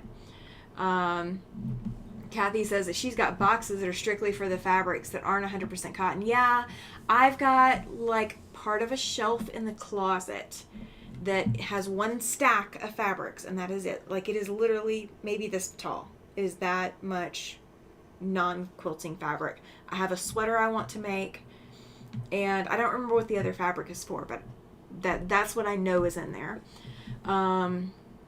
Let's Let's see. Judy says that she still has a lot of her garment fabric. She has a granddaughter that comes over and goes through them when she wants to make an outfit. She got a dress form and enjoys it. Awesome. That's fantastic. Susan says that she sold her dress form on eBay many years ago when she stopped sewing garments. I use those types of trims in my crazy quilted Christmas stockings that I made. That's kind of what I would have to use them for, but I'm not going to do that. But I will say this. I have one of my design wall, like, dream quilts. And please do not laugh at this. I know probably nobody will. But I want to make an heirloom quilt. So I want to take my heirloom lace. I did keep some of it. Like, I kept the 100% cotton stuff. Let's see. Lisa's going for midnight here and can't see anymore. Absolutely. Good night. Thank you for being here. But I want to take my heirloom laces, my heirloom trims. I want to take some batiste, which is very, very thin, lightweight cotton. I also have eyelet fabric that I'm keeping. I want to incorporate all of that into a quote-unquote heirloom quilt. I have no idea what design I'm going to go with. I have no idea, what I'm going to do with it. But I want to eventually make it. It's kind of one of those challenge things. Oh, Gabby. She's like, I just noticed it's almost 11 p.m. here. Yikes. Yeah. Let's see. It's definitely almost 11 here too, Kathy. Yeah, you guys are both on the same time zone. Yeah. Jess, it's even later. She says, yes, Kathy, we're having fun. Yes, you guys are. I'm just going to say, you guys are having fun. All right, so these need to go this way. All right. So I'm rearranging things. Yeah, it just says it's almost 12 here. Yeah, she's on East Coast. Let's see. Kathy is still appliquing too. Yeah, see, we're keeping you company. We're making it easier for you. You can keep appliquing while we're sewing and talking. Judy says it's going on midnight there. Yes. Shelby, I love it. She's like, it's nice to be on the West Coast. I am hoping at some point I will learn how to design stuff. Well, I still have a problem with coloring a quilt, on my own. yeah. Like deviating from what the designer had planned. Mm-hmm. I don't have a whole lot of confidence in that. So, well, I was looking at your video about what you were picking up or what you were pulling out for your Bonnie Hunter, and the only comment that I had that I would have changed, and I don't know if you've already used it, so don't feel like you got to change it now. But anything with a large print is probably going to be harder to incorporate into a Bonnie Hunter. So this print would be too large for a Bonnie Hunter for the most part, because if you cut a 1.5 inch square, you could get fully pink or you could get yellow and black. Mm-hmm. So when you look at prints, a focus fabric like this, you need to decide how small you're willing to cut it to get a different color. Like how, do you want it to, like, are you going to need to cut it large enough so that it makes sense? Or are you cutting it in small and you're going to be okay? Alesha is in Alabama, Judy. Jacqueline just joined. She says she just got home from Christmas party. Absolutely, Jacqueline.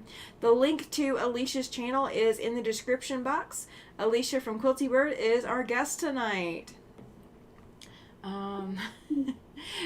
You are in good company, Alesha. Kathy says there's so many great designers out there, so I will leave it up to them. That is definitely not my strong suit.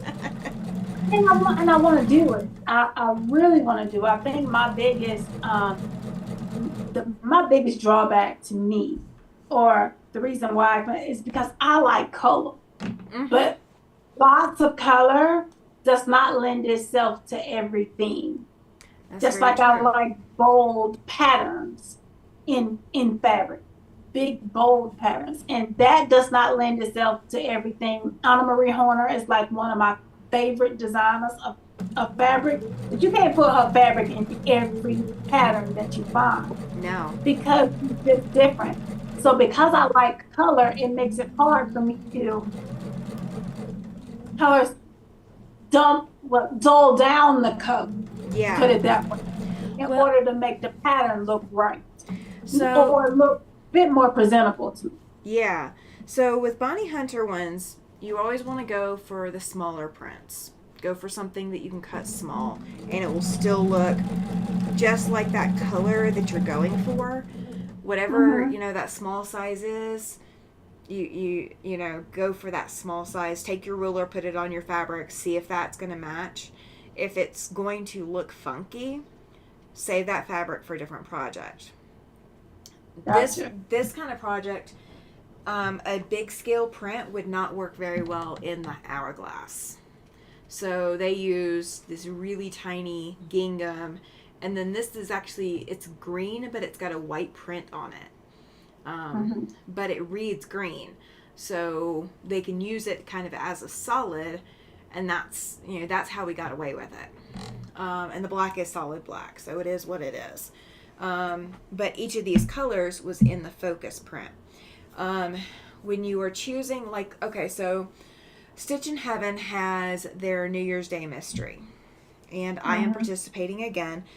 We are going to do a Zoom for subscribers, so I'm going to have signups starting sometime after Christmas. I've still got to work out the technical details because we might be hosting at a different location other than my normal studio. So I don't know how that's going to work yet. So we got to figure it out. But the first year I did a Stitch in Heaven mystery, what I did is I took one fabric that mattered the most to me because I wanted to make it a Christmas one. So I took the Christmas print, and then everything else I picked out, I matched to that fabric, but I chose small prints because I didn't know how small they were going to have us cutting the fabric. So when you're doing a mystery, always go, unless they tell you to pick up a focus fabric, always pick the small prints. The small prints are the safe ones. Then if you're doing something where you know you can cut larger squares of fabric where you're going to have a lot of negative space, those are fantastic for your focus fabrics. So you can pull your color in where there's negative space. So instead of letting a quilting design shine or letting your quilting design be your focus, you can let your actual focus fabric be your focus, and take some of the shine to making it a larger than life quilts that way. Let's see. Susan just realized how late Becca stays up on her Friday Night Lives. Yes. Becca has to stay up late. Candace is your neighbor. She's in Georgia. Let's see. Susan says, I feel your pain, Alesha. I like bright, bold fabrics and prints too. Jacqueline says it's 10:45 in Oklahoma. Yep, that's what time it is in Alabama as well. Awesome. Linda found your channel and subscribe. Looking forward to seeing what you create. Thank you. So, what are your goals for your YouTube channel? So, my YouTube channel was my way of finding honest. In all honesty, it was my way of trying to find people that look like me that quilt. In my area, there are not a lot of Black people that quilt. That are into quilting. That's just the honest goodness truth. And even in my YouTube searching and my Facebook searching, there are not a lot of us that are just into doing the quilting, period. I have found that out as well. But in an effort of me trying to find more people to to communicate with that do quilt, I decided to start this channel. So my channel is all about me being me, how I am, and doing the things that I love to do, and hoping that somebody's gonna love what I'm doing the way that I do. My only goal in doing it is to really just learn from other people and have other people to go on the journey that I'm going on with it. What I would like to do going into 2025 is to do like one of my other talking passions is I like to have women to help women, Okay. right? That's Yeah. one of the things that I love to do. So I would like to incorporate something that is more of like a Wisdom Wednesday, or Ooh. have a day where we do a sew and problem solve. Like what's going on in our world today? You know what I mean? Not so Yeah. much what's going on in our world today, but here's what happened in the lives of people that I've known in this day. Why don't we strategize, or why don't we talk about something meaningful and how we fix something, or how we have you ever, I kind of like a red table talk, but a quilting table talk. Yeah. Does that make sense? Absolutely. Yeah, it Yeah, does. I would like to incorporate something like that into what I do at least one day or so, or a couple of days in a month, to give people. We use quilting for as our stress and as our relaxation and as all that kind of stuff Yeah. for us in our days and our lives, but I would like for us to have a space where we can do that and release some of that at the same time. Feel Very, like a very true. corporate yoga. You know what I'm saying? Oh, yeah. Um, Jess is going to bed. She says, "Have a great night, Tammy. It was nice to meet you, Alesha. Yes, I sub. See you all soon. Yay!" yeah. Well, I am actually able to pull this off the wall and add a row at least. I got 2 rows and a column to sew onto it. So we're gonna see if I can get that done in the 9 minutes we got left. It won't be pressed, but it will be sewn. Oh. Let me make sure I got these the right direction. Yep, I got them the right direction. Gotta make sure you do it the right direction, right? I don't think I've pressed this quilt at all. Maybe I have. Yeah, apparently I have. Okay. I didn't think I'd pressed it at all, but I have. And then next time you guys see this one, I will be adding borders, or I will have already added the borders, and it will be ready to quilt. So it will be out of its bin and onto the quilting stage. And I don't know if I've got enough. I might have enough of this pink to, Kathy's last applique has 4 minutes left. That's not bad. So one of the projects that Katie works on is that Stronger Together project. Have you heard of that? No. What's that? You might want to look into Stronger Together, because Katie can probably tell you more about it than I can. She's actually worked on the Stronger Together projects, and I think it's all designed by women of color. So is that the one that the fat quarter shot does? I might be. I'm not sure. Judy says, "Nice meeting you, Alesha. We'll check out your channel, and my bed is speaking to me." Thank you. Thank you. Oh, you guys are fantastic. Annette, subscribe to your channel. Yay! Thank you. Thank you. Let's see. Kathy says she's going to need her electrolyte drink tomorrow. Yes, you are. I work tomorrow, but I will be working from home, so I can look a little lazy. There you go. Well, I don't get the opportunity to work anymore, so yeah. It's not something you missed, I'm sure. Actually, I kind of do. Okay, so Katie just okay. Susan subbed as well. Is Shelby going to bed as well? Or just saying bye to Judy? Whatever it is, if you guys are going to bed, good night. Thank you for being here. Katie says there will be a new Stronger Together starting in February. The Stronger Together project is for raising funds for the UNCF. Oh yeah, that's the one that Backwater Shop participates in. Okay. This upcoming February will be the 5th year of doing it. Okay. Now, Katie also has a New Year's Eve live going. I don't know what your work schedule is for New Year's Eve and New Year's Day. But that's actually how I got started last year. Was No. I hung out all 12 hours of her 12-hour live. You don't necessarily need to hang out all 12 hours. But if you want to check with her about joining in on that, I may not be able to join in this year because I've got the New Year's Day Zoom, and my body is telling me not to.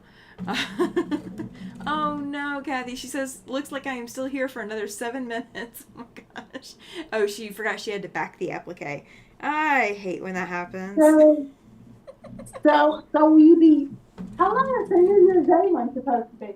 Do what? So how long is the New Year's Day?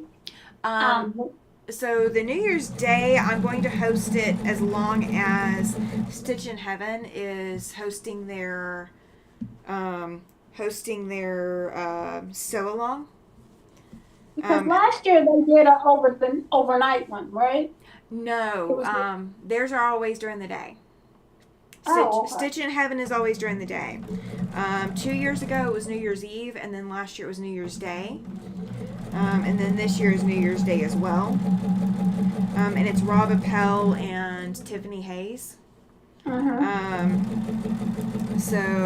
the Zoom is not going to be posted publicly on YouTube, so people can join in and not worry about having their faces all over YouTube.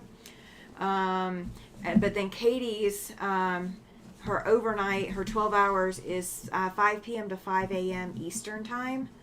So that'd be 4 p.m. to 4 a.m. your time. Kathy's going to Stitch in Heaven in April next year. I'm going to be jealous. I'll be jealous from a distance because I'm not going.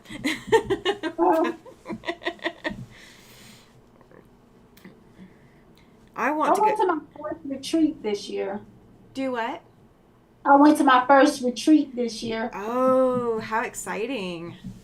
It was fun. It was very fun. Was it that hosted through your local quilt group?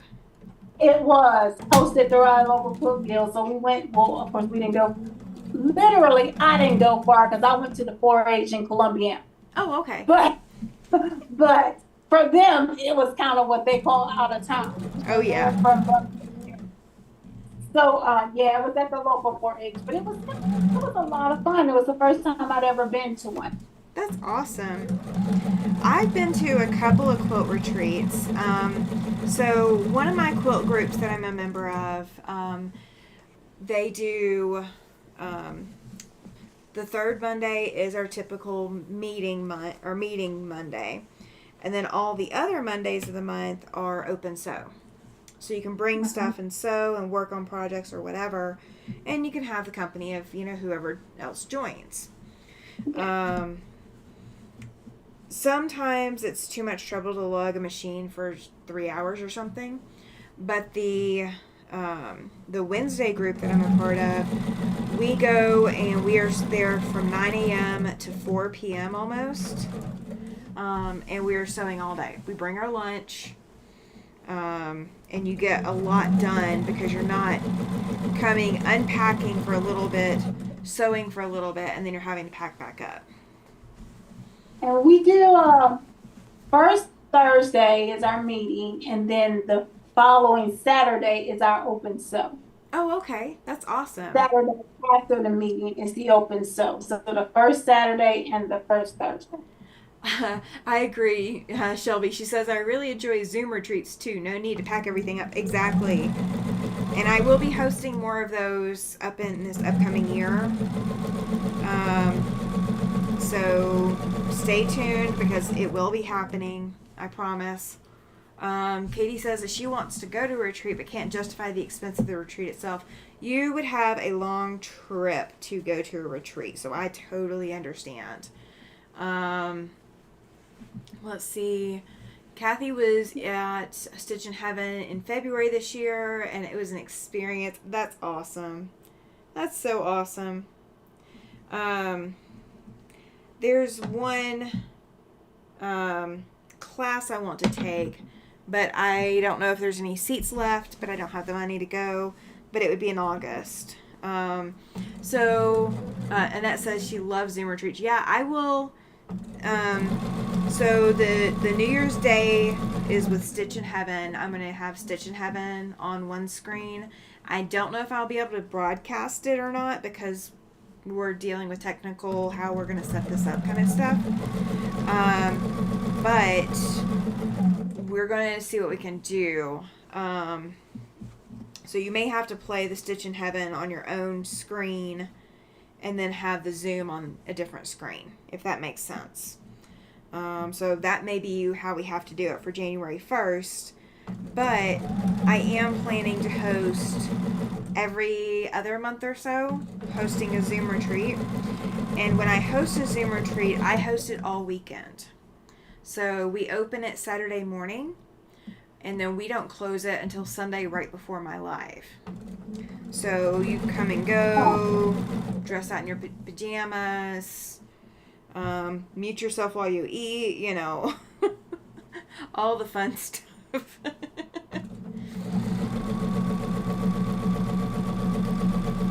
That sounds fun. It's a lot of fun. My last one I hosted in September, and if I wasn't working on deadlines, I would have already hosted another one.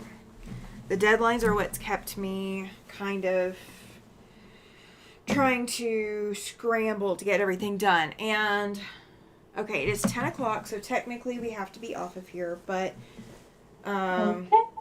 yep, because my neighbor downstairs will start banging on the ceiling, especially with me talking. Susan says she likes Zoom retreats as well, except it's too easy to be distracted by dishes, laundry, and for me right now, packing. Yes, it is. All right, so for those of you who have stayed all the way to the end, you guys get a treat.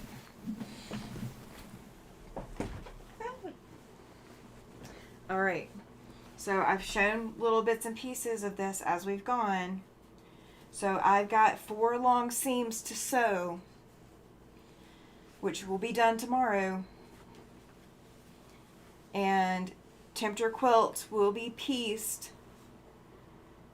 So you guys will get to have that pattern available.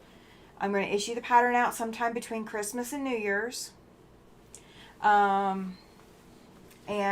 this is a temperature quilt. It's the one that I've been working on, you guys. Rayanne says, Alesha, you should look up M.A. Couture. She is amazing. I will. M.A. Couture. Okay. Yep, Annette is agreeing with that. Awesome. You guys are fantastic. I've got wow, cool, so pretty. Thank you, you guys. So that is going to be, I'm going to get it done tomorrow. And I will be able to start writing the pattern. So I will be able to change gears. So I'm starting that almost over a week early. I wasn't expecting to be able to start that until Christmas Day.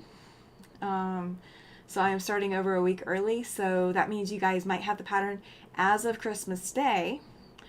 And I will issue a short, and I will issue out the pattern, and you guys will be able to go download that off of Patreon, off of the Patreon website. And it's going to run about $25 for the pattern. And I will have a full supply list and all of that included with the instructions. And we're going to be sewing that again in 2025. So you guys will get to sew along with that. So that's coming up. Oh, Nikki, I think first time I've seen you in my chat. Welcome, welcome. Glad you're here. She says, beautiful. Thank you, thank you, thank you. All right. So, I want to thank you so much, Alesha, for coming to hang out. No problem. At all. I told my husband he's been in the bed for probably about 3 hours now. He's like, well, why aren't you coming to bed? I was like, no, I have my YouTube event. I said, I'm the special guest. I can't be late. I love it. Well, for those of you who have been watching this, or if you guys are watching the replay, if you haven't already checked it out, please, please, please, for one, hit the like button on this video. Come on, help me out. If you don't want to hit the like button, you want to hit the dislike button. It hasn't happened yet, but please go ahead and do that. That is perfectly fine. I have a thick skin. I'm good with that. Nikki says that she's normally asleep. Glad I caught you. Thank you. I'm glad you did too. But there's a link below this video to link you guys. Yep. I've got the link there for Alesha's channel. Go click that link. Go hit subscribe. Let's get her subscriber count up.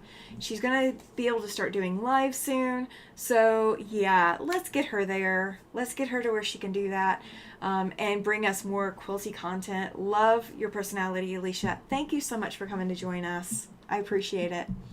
I've had a ball. All right. I will see